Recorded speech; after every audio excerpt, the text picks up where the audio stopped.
మూడేళ్ల నిరీక్షణ తర్వాత మెగాస్టార్ చిరంజీవి తన అభిమానుల కోసం అసలైన పండుగను తీసుకువచ్చారు. 2023లో వాల్తేరు వీరయ్య వంటి భారీ విజయం అందుకున్న తర్వాత వచ్చిన పరాజయంతో కాస్త నిరాశ చెందిన మెగా ఫ్యాన్స్కు ఈ ఏడాది సంక్రాంతి కానుకగా విడుదలైన మనశంకర వరప్రసాద్ గారు అద్భుతమైన ఉత్సాహాన్ని ఇచ్చింది.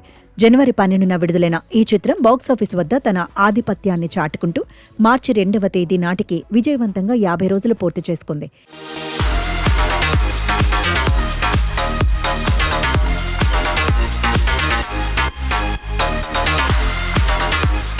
ఈ సినిమా సాధించిన ఘనత కేవలం కలెక్షన్లకే పరిమితం కాలేదు. ఏకంగా 109 కేంద్రాలలో అర్ధశత దినోత్సవం జరుపుకుంటూ మెగాస్టార్ సత్తాను మరోసారి నిరూపించింది. అనిల్ రావిపూడి దర్శకత్వ ప్రతిభకు సుస్మిత కొణిదెలతో పాటు సాహు గారపాటి నిర్మాణ విలువలు తోడవడంతో ఈ చిత్రం క్లాస్ మాస్ ప్రేక్షకులను విశేషంగా ఆకట్టుకుంది. బీమ్స్ సిసిరోలియో అందించిన సంగీతం ఈ విజయానికి వెన్నెముకగా నిలిచింది. ముఖ్యంగా మీసాల పిల్ల పాట విడుదలకు ముందే 100 మిలియన్ వ్యూస్ సాధించి సినిమాపై అంచనాలను భారీగా పెంచేసింది.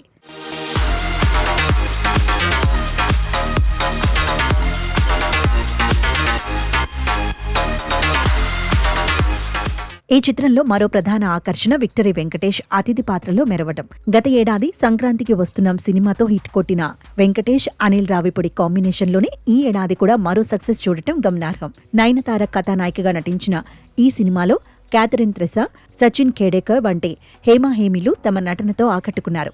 భాస్కర భట్ల, కాసర్ల శ్యామ్ వంటి ప్రముఖ గీత రచయితలు అందించిన సాహిత్యం కూడా ఈ మూవీ ఆడియోను టాప్లో నిలబెట్టింది.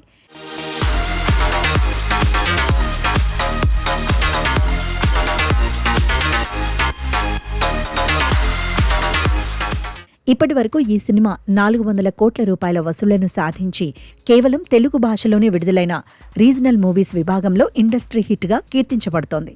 బాక్సాఫీస్ వద్ద కాసుల వర్షం కురిపించిన ఈ మెగా హిట్ చిత్రం ఇటీవలి ఓటీటీ వేదికగా కూడా స్ట్రీమింగ్ అవుతూ అక్కడ కూడా రికార్డులు సృష్టిస్తోంది. థియేటర్లలో రచ్చ చేసిన ఈ సినిమా డిజిటల్ ప్లాట్ఫామ్లోనూ అదే జోరును కొనసాగిస్తోంది. మొత్తానికి 2026 ప్రారంభంలోనే తెలుగు చిత్ర పరిశ్రమకు మనశంకర వరప్రసాద్ గారు ఒక భారీ శుభారంభాన్ని ఇచ్చింది. అనిల్ రావిపూడి వరుసగా 2 సంక్రాంతి సీజన్లలో విజయాలను అందుకోవడం విశేషం కాగా, చిరంజీవి తన మాస్ మేనరిజమ్స్తో ప్రేక్షకులను ఉర్రూతలూగించారు. ఈ సినిమా చూపిన బాటలో ఈ ఏడాది మరిన్ని పెద్ద చిత్రాలు విజయపథంలో నడవాలని సినీ విశ్లేషకులు ఆశిస్తున్నారు.